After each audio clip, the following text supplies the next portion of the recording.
Hi, it's Rick, creator of A Funnier You. Welcome back.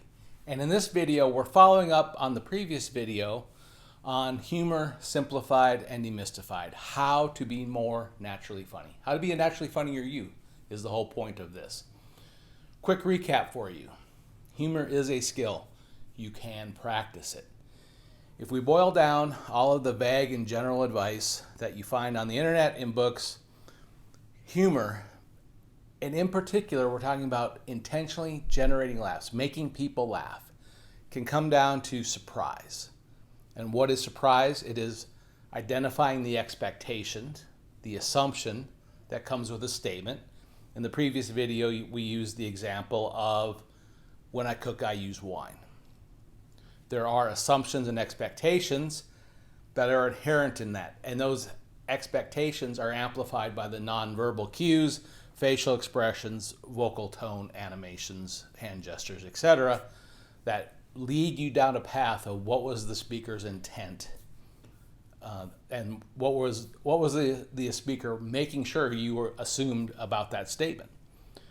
All right, and then I gave you an assignment, and that was use who, what, when, where, why, and how to really dig in deep to identify those assumptions. So let's break those down. Who?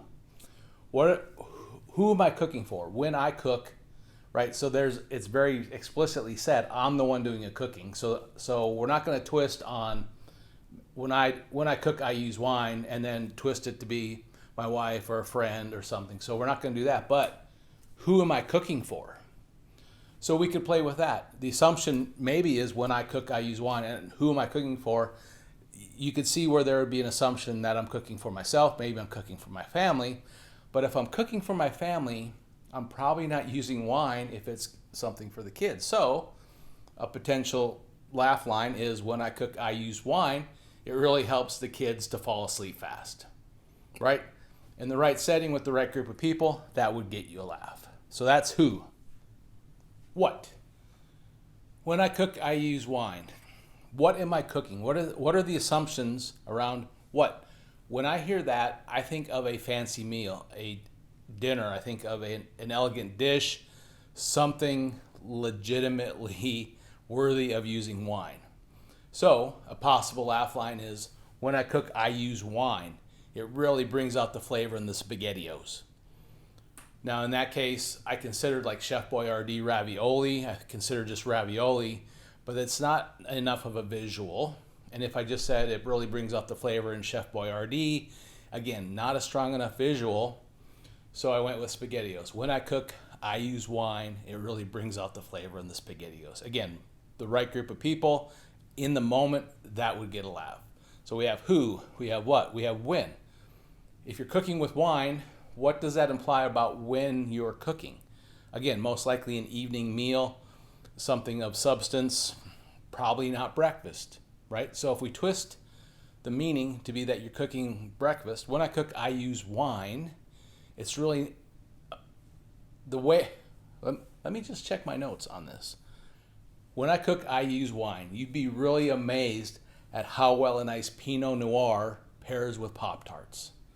And I chose Pop-Tarts because of the alliteration between Pinot Noir and Pop-Tarts. All right?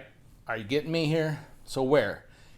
When I cook, I use wine. Where am I cooking? Most likely at home. Where would be an inappropriate place to cook with wine? How about work?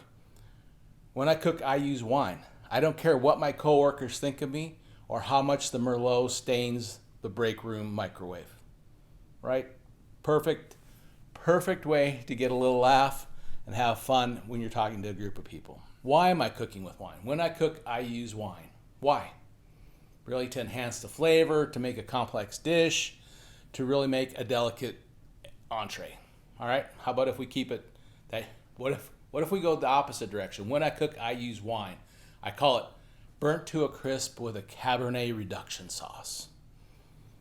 What is that implying? That means I'm a horrible cook, and it also means that the wine covers the flavor of the burnt food. Now, how about how? Who, what, when, where, why, and now we're at how. When I cook, I use wine. How do you use the wine? How much wine do you use? So let's go with an exaggeration of a little bit to a lot.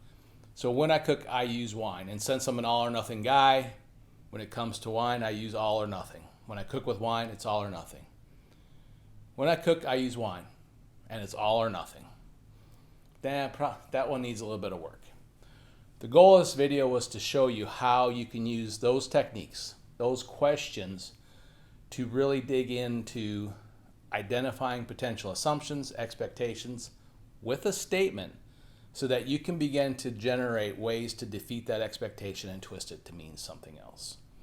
Now in the next video, I'm going to give you some examples from comedians, from myself, of other ways that you can twist statements to get laughs.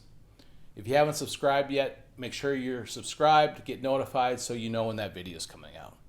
Look forward to seeing you then. Thanks for joining me today.